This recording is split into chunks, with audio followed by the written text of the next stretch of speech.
Alright, howdy folks. Welcome back to the Squirtle Squad YouTube channel. Here what I want to do is go over the 60 cards that the Squirtle Squad brought to the Full Grip Games 3K event for the Perfect Order release. That, of course, is one of the premier Gym Leader Challenge tournaments, and this one was held Sunday, March 29th. So it's taken me a little bit to get this deck deconstructed and talk you through what we brought, but I wanted to share it with you. So in the lead up, I think the Squirtle Squad decided to attend that tournament probably in early February. And, we were kicking around a bunch of decks to bring throughout February. And I was a big fan of bringing Metal, which was a variant of what is now the Arch Nemesis deck. That deck we ultimately decided not to bring. I really like it, and I think it would have had a really strong showing at the tournament. I thought it was pretty gratifying that a lot of the regulars at Full Grip Games actually brought the metal deck to that tournament, and now it's, kind of coined the Arch Nemesis. Mine has a number of tweaks that kind of differentiate it from that deck, and so I'll be happy to show that off on a future video. I stand by some of the choices that are in my deck, so hopefully that's a little bit teaser of something to come. The other thing that we were kicking around was bringing a variation of water, and water's really nice in Gym Leader Challenge. It has a lot of versatility and a lot of flexibility and can be played a couple of different ways, including the kind of standard hydro pump, the special energy hydro pump, the hydro pump with the melodic added, as well as kind of the low tide variant. And so there was a lot of variation there we were kicking around. Ultimately, we decided on Psychic. That was really driven because Manuel, who is the Squirtle Squad team champion and our big, kind of captain of the team, he's been playing Psychic Gym Leader Challenge since Gym Leader Challenge started. And so he's kind of an OG Psychic player. And so we thought we would kind of do an ode to Manuel by choosing a Psychic deck. So with that, of course, in the Psychic arena, and since GLC's been around, Psychic has always been one of the really strong archetypes.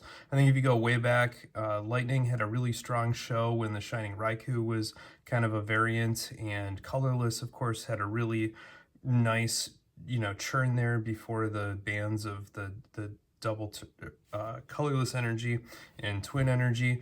Of course, with the fan Rotom really synergizing amazingly well with the Bibarel draw engine and Scovert, and then it has the really powerful attacks of the Snorlax.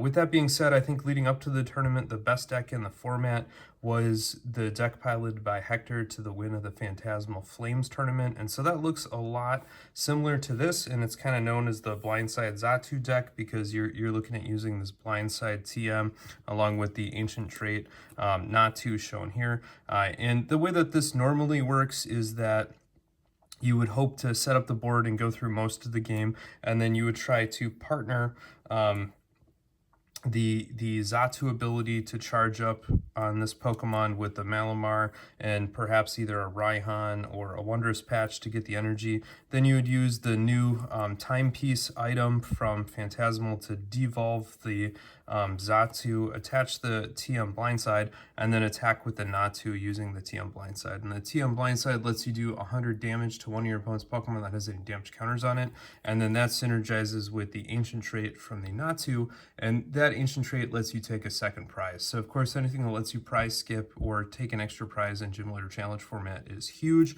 and so this combo is really, really powerful. And if you're struggling to get it set up to put those damage counters there, there's two really great ways in this deck to be able to do it. One of which is to use the Distortion Door ability of the Giratina that lets you bring it back from the discard pile, kind of infinitely recycling the Giratina, but also lets you put one damage counter on two of your opponent's Pokemon as you do that. The other, of course, is to use the very powerful Adrenal Brain ability from the Monkey Dory, which is both a very powerful way to fix some bad math in the deck, but also a great way to put that damage on other Pokemon. So with that, I think the Natu Blindside combo is super powerful. There's been discussions about banning this guy in addition to the recent bans of Dimension Valley, which I'll get to. Ultimately, though, we decided to kind of have a blindside-less deck, and so this one, I think, in Natalie's final deck list got called the Giratina Monkey Dory list, and, maybe I would have preferred to call it Iron Boulder Gallade, but either way, that's how it went.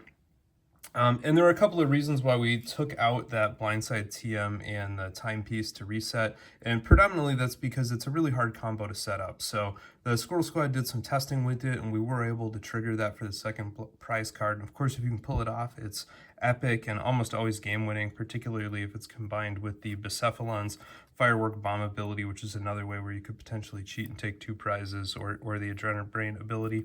But, you know, with a high prominence of hand disruption in cards like N, Marnie, Iono, you know, Judge is sometimes being played to match hand sizes with the Iron Boulder.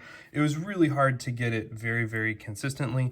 And so because of that, we tried to tech for a little bit more aggro build that was focused on trying to get set up and establish the board state, instead of focusing on that end game kind of maneuvering. And to that end, we put a couple of techs in. So the new addition from the most recent Perfect Order set is the Telepathic Energy, which is very busted in GLC. You know, it's akin to the Capture Energy, but there's a couple of things that make Telepathic Energy way better than Capture Energy. The first of which is Capture Energy is colorless, and this counts as a psychic attachment, which is very important for getting your attacks off.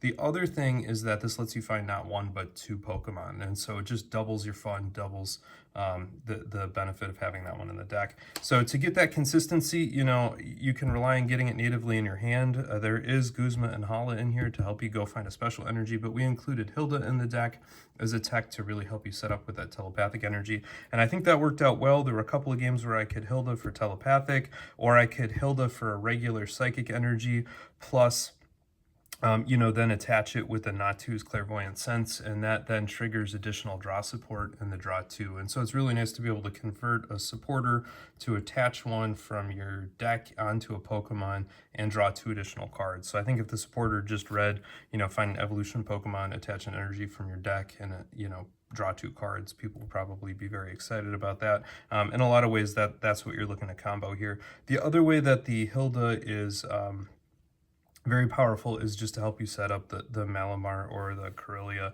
and so that's really great. It's also an additional way to find the dark energy, and so there's only 2 dark energy in this deck. As Hector had it, you know, there wasn't a lot of ways to go find it. One of those is the Earthen Vessel, but being able to have the Hilda in there is the second way to go find that dark energy curve, you know, was very demonstrated to be quite powerful. A couple of the other key techs I wanted to talk about is the combination of the Fighting Fury Belt and the Iron Boulder. I really think that this is a very strong addition to the deck, and we were able to capitalize on that a couple of ways. So one of which is, you know, if you put this on there, the hit points of the Iron Boulder become 180, and that's very important because if you're teching into a tournament where you think you're going to see a lot of purple and a lot of Iron Boulder, the attack from the Adjusted Horn is 170, and so, you know, if you attack and your opponent sets up an Iron Boulder and returns that attack, your Iron Boulder can survive and then retaliate and knock out that Iron Boulder, and you still have your Iron Boulder established. And so I was able to do that a couple of times in the day, and so that was a very strong combination with the Fighting Fury Belt. The other thing is the 170 is just shy of 180, and the addition of the Fighting Fury Belt techs that 170 up to 180. That math is very important for a number of Stage 2 Pokemon that have exactly 180 Pokemon, or sorry, exactly 180 hit points, but it's also super important for the Hydro Pump mirror matchup, because the Hydro Pump deck has the Wishy-Washy that is exactly 180 hit points, and that deck is relying on you hitting into the Wishy-Washy and not knocking it out and having it shuffle into the deck. And so you know, that came up in round 7 explicitly, and you know, I kind of told the guy this was in here almost explicitly to go fish hunting. So that was quite nice. The other thing that we teched in, and I stand by this, is the Gallade over the Gardevoir. I just think the Buddy catch ability, the Swirling Slice attack is better than the Shining Arcana Gardevoir. The other reason to tech this in is we had been practicing with the Arch Wall deck or the Arch Nemesis deck, and we knew how devastating that could be since this is the only evolution attacker in the deck. The Gardevoir is weak to metal, and it has 150 hit points, I think, or 140 hit points. Regardless, the Arc Ralladon will one-shot knock that out, and so there's a big problem with that in the sense that the Gardevoir will have a very hard time getting up to that 180 hit point damage threshold, but it can very easily be return knocked out with the Archralodon. And so this gives you a little bit more survivability to be able to get around that Archralodon wall. Thankfully, I avoided that matchup the entire tournament, but absolutely the Glade was part of it. The other thing I want to point out about the Swirling Slice, because this comes up with one of the energy texts that we had, the deck from Hector had counter energy. I would say in our testing up to the tournament, it was kind of a flip if you wanted to play the mystery energy, which provides you a benefit on retreat, or the counter energy. Since we were focusing less on the blind side, and obviously having 2 energy really does help you set up that 3 energy attack on the blind side. So the counter energy on the blind side TM is really great. We weren't teching for that, but one place where this came up really awesome is to be able to put it on the Glade. The Swirling Slice energy lets you attach an energy. I really loved attacking the dark energy, or attaching the dark energy to the Glade, swirling, slicing it down on the Munkidori. That let me attach or set up the Munkidori without paying the penalty of an attachment to be able to get it there. And then most of the time, the Glade had just enough hit points to survive a knockout. I mean, a lot of attacks do 130, 140, 150. And so if you're really lucky, you can get that Glade to survive a knockout or a counterattack and stay on the board. If that's the case, you don't want it stranded in the active, and so the mystery energy was a good way to get around that. The other thing is early game, if you're lucky and you're able to get established with both the Malamar and the Natu, and maybe you early game have a Wondrous Patch in hand. Sometimes, you don't need all of those attachments, and so you can, instead of focusing on one of your retreat tools, just attach the mystery energy to get set up and get your attacker you want in the active.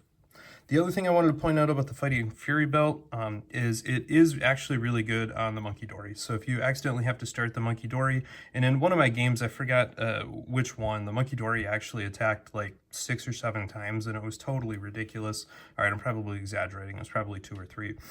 But if you take that Mind Bend for 60 and you attach the 10 from the Fighting Fury Belt, and at least in the meta where Dimension Valley is not banned, this could be a 1-turn shot.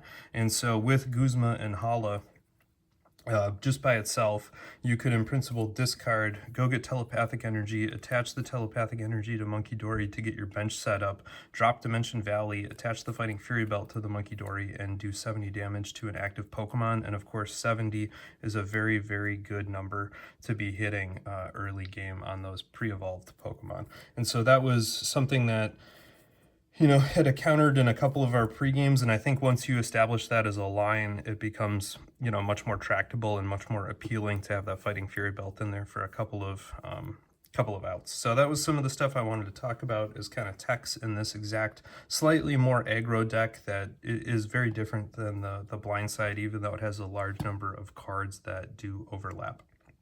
Okay, with Dimension Valley being banned, I do in fact have a couple of other cards here to think about as future stadiums. This one's going to have to go here effective, I think, April 20th, and so we'll have to come up with something else. I like Mystery Garden early game. If you happen to have energy in your hand, you can pitch them with the Mystery Garden. But mid-game you might need those, or late game it might not be doing as much for you. Tropic Beach also really helps set up, and if your donk potential is gone, or your round 1 attack potential is gone because the Dimension Valley is gone, and so the 2 energy attacks from Munkidori or Iron Boulder can't really be accessed, then maybe Tropic Beach is a great addition. I really like Training Court, because Training Court lets you pick up a psychic energy from the discard pile, then you can attach it to one of your benched Pokemon with Clairvoyance. That lets you draw 2, and so that's a very powerful combination. The reason to perhaps avoid Training Court is it will be exploited by your opponent, particularly if it's a Soul Rock Lunatone fighting deck, and so that does make the Training Court a double-edged sword. You'd have to play it very strategically. Okay, one of the other decisions that the team had moving into the deck building phase was Tulip or Clara. Tulip gives you a lot more versatility on your recovery. We opted for Clara partially because if you look through all my recovery cards here, and if you're following the video, I have my Pokemon and their lines here: Pokemon Search, Shuffle, Draw, or Search supporters, utility cards, recovery, energy, and then stadiums and tools. the absence of an energy retrieval, which we didn't feel like we needed the most, was not as big of a deal. So we didn't really hurt necessarily from the lack of an energy retrieval. But what did hurt us was if one of these was prized and you either discarded one early with refinement or had to attach it to satisfy a colorless energy early on in the game, that kind of had a negative impact. And so if these were gone and you only have Tulip in your deck, the only way to get the dark energy back is Night Stretcher. And so by swapping in Clara, it gave us the versatility to bring those dark energies back in addition to some Pokemon. And so I did not regret that choice throughout the day, and I think Clara is the right choice for this deck, even in hindsight. One of the other things I wanted to point out is this deck does lack Zacian from the what I believe is the Phantasmal Flame set. We did keep the Mimikyu, and the Mimikyu is very strong. I think in a dimensional valueless world, the Mimikyu's Filch to draw 2 might be a decent way to end your opening turn. It's not as strong as the Cleffa, but this Pokemon has a really good attack mid to late game with that copycat attack. And so, it's kind of a nice stand-in for the Cleffa. It doesn't have as few hit points. The Cleffa only has 30 hit points, so that's, 1 damage spread away from being knocked out. I think the Mimikyu is a really good long-term fit for the deck, and so I'm happy we chose that. Okay, how did we do on the day? Well, the Squirtle Squad, I think performed quite well. So on the day, the three of us that went were above 50-50. We were 3-4, 4-3, and I ended 5-2. Ultimately, at the end of the tournament, I ended up 15th out of 100 players.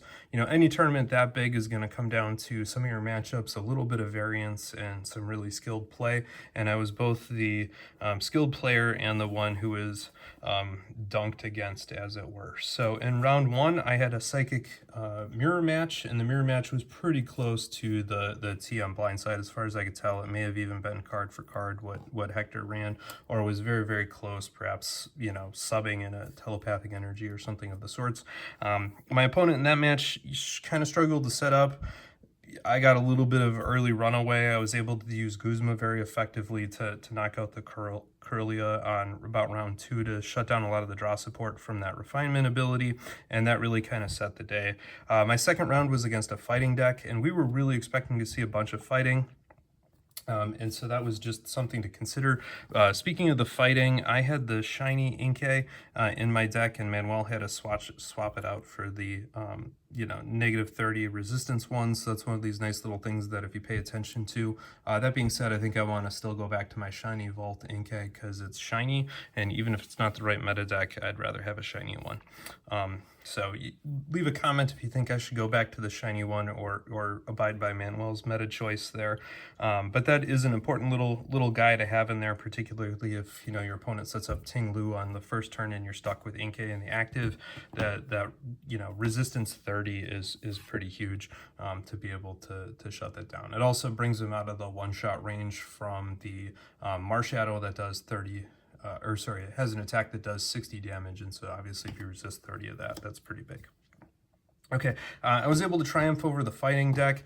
It was a little bit more control style of a fighting deck, and anytime you see anything that even would remotely look like a control deck, the first thing that goes through my mind is don't overbench, because anything that's overbenched your opponent can exploit. And so that was one of the games where Monkey Dory was very handy with that Mind Bend, because if their goal wasn't necessarily to attack me and inflict damage, the Mind Bend was messing them up, and so that was very handy with the confusion. The other thing is we teched in both the Scoop Net and the Escape Rope, and in that matchup, both of these definitely came in clutch, and so I'm happy that we teched in both of those items to be able to take advantage of that. Round 3 was a Psychic Mirror match, and I don't know which version of Psychic that they were playing because the game didn't get too far. They set up the Iron Boulder on their first turn, with the aid of Dimension Valley, took a knockout, and I think thought I couldn't match hand sizes because I had my Iron Boulder in the active without the Fighting Fury Belt, so that was a quick knockout from their part. And what I ended up having to do was get the Mimikyu set up with the Copycat, and I needed both the top deck and a couple of draws off of I believe the Corellia's Refinement to be able to match the hand size, but I did kind of pieced together with the aid of discarding both for Earthen Vessel and Mysterious Treasure. These are in here to help you match that hand size on the Iron Boulder, because you can discard to remove 2 cards from your deck, and then you go find a Pokemon to bring 1 back, or if you fail it, you can be -2 on the Mysterious Treasure instead of only -1. On the Earthen Vessel, in principle, you could discard a card with the Earthen Vessel, go find 2 energy. That lets you find the energy and brings you back to net neutral. You attach it, you're only -1. And so by playing those kinds of games, I was able to get to a matching hand size. With the aid of the refinement. And so with that, I was able to match the hand size and directly counter knock out that Iron Boulder. And because of that, they didn't have any other Pokemon in the game, and I won right there. And so that was, I think, a 2-round or a 3-round game. And I was really happy to get that because I was hungry. And so I was able to go upstairs and get a grilled cheese sandwich while everybody else played the rest of their game. Round 4 was by far and away the most fun and the most challenging game of the day, and that was against Winter, who ended up being the eventual champion. And so, with them labeled as the champion, obviously I didn't win that one. It was very, very close. I was down to 1 prize. Ultimately, the Gallade took the final knockout from Winter's team and kind of knocked me down to, at that point, being 3-1. It was an awesome game. Winter was a very skilled player and very elegantly hit me with that Hex Maniac on the exact turn I needed to set up the Bucephalon. And so, without the ability of my Corellia and the even if I had evolved into Gallade, which I don't think I did at that time, or the Xatu and the Malamar, I just couldn't get the search and the energy attachment set up, and so I ended up losing the ability to get that Bucephalon rolling. And then Winter was able to both Bucephalon me and then take the final knockout with the Gallade, and so that was very well done, very skillfully managed. Very clear that Winter, was on the path to be the champion of the day. I think I even said that to, Manuel or Nick after that game. I was like, that person's going right to the top table. After that, then I got kicked back down to a little bit of a bracket. I went up against another fighting match. That one was a little bit closer than I would have liked, and I was able to kind of pull it off at the end. And for that, I will say that the tech of putting in the Lost Vacuum was pretty clutch. So this deck has 2 ways to remove tools. A lot of decks lately have only been running 1 item to remove a tool, and in that deck they had the Focus Sash attached to, I think, the either the Marshadow or the Lucario, I forgot which, but either way, they were expecting to be able to take a hit and instead of being knocked out, drop the hit points to 10. And they knew at that point that I had played my Field Blower on some stuff, and so the ability to open up with that Lost Vacuum and suck away that Focus Sash absolutely carried the day, because that threw their whole plan away. The other reason that Lost Vacuum is in here is because there's just so much U-turn board, and this is one of the few ways to actually suck this into the Lost Zone so that's not recoverable. And so that makes the Lost Vacuum, I think, the right choice in this matchup. It also lets you thin your hand size down if you want, so it gives you another opportunity to match hand sizes with the Iron Boulder. At least in one of our pre-game matchups, I attached a tool and then instantly sucked it into the Lost Zone just to burn my hand size down to be able to match the hand sizes. So the Lost Vacuum was a really nice tech there for round 5. At the end of round 5, I was 4-1, and I went to probably the most disappointing match of the day, and that was against Concilio. So Concilio had been on the stream, I think, once, if not twice at that point, playing a version of Low Tide Water that had a Lost Zone element to it with the Lost Zone Cramorant. It was pretty turbo. He said right off the bat he had probably the best start of the day, which included me mulliganing 3 times. After I mulliganed, I joked with him that I only mulligan in 3s, and sure enough, 3 mulligans went by. And one of those draws, he ended up to draw his red card and was able to play this red card going first before I ever got a turn. That was incredibly disappointing because I think I had both Lily and Telepathic Energy in my hand, and I was going to slap that down, fill my bench up, and then shuffle and draw 8 after further thinning my hand. And if you're a Psychic player and these are both in your opening 6, you couldn't be more gleeful. So watching those go into my deck and then brick on the red card was just absolutely soul crushing. In addition to that, he had a pretty fire start and had his whole bench set up. And then by round 3, when I went to go find my Pokemon, I realized that all 3 of my big attackers, the Iron Boulder, the Giratina, the Mimikyu, and I forgot what other Pokemon, were also all prized. And so I just scooped at that point, flipped over the prizes and said, look at all the purple there. That was just really bad variance. You know, anytime in Gym Leader Challenge, when you're giving your opponent 3 mulligans, they have a really lit start. I mean, this limited my hand size from 6 to 4.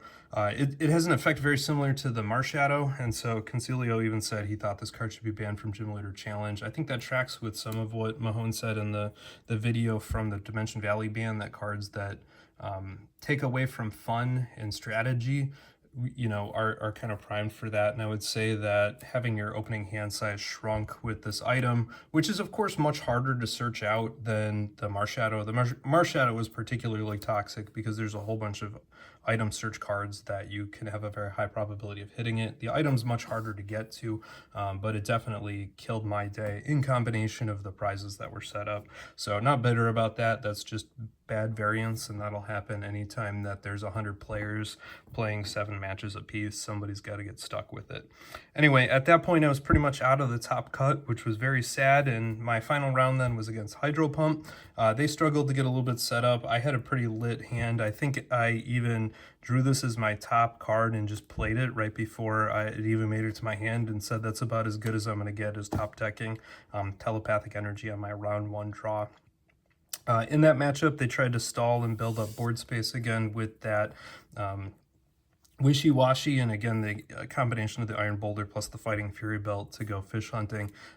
You know, maybe we should call this Captain Abram, but that was just fantastic. So with that, you know, I think we finished up the day quite strong. I was very thrilled with my 15th place finish out of 100 players, and so I was really thrilled with all of the teching. I would say for the most part, all the little micro tweaks and going with the more aggro build really did pay off. There wasn't a clear dominance, you know, of taking care of this with the blindside deck.